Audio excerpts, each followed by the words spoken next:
ভেঙে ফেলা খুব সহজ, জুড়ে থাকা ততটাই কঠিন।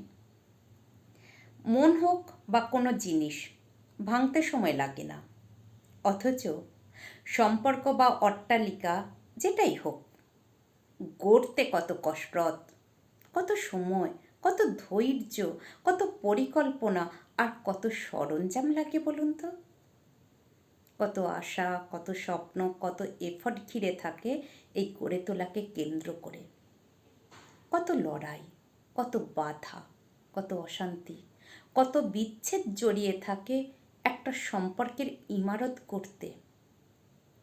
প্রত্যেকটা কোনায় কোনায় লুকিয়ে থাকে তাকে আরও বড় করার, আরও গভীর করার, আরও পোক্ত করার জেদ। লুকিয়ে থাকে তাকে আজীবন জড়িয়ে থাকার বাসনা। অথচ ক্ষণিক রাগ, অভিমান, ভুল বোঝাবুঝি, অবিশ্বাসের জন্য প্রতিদিন এরকম কত ইমারত ধুলোয় মেশে।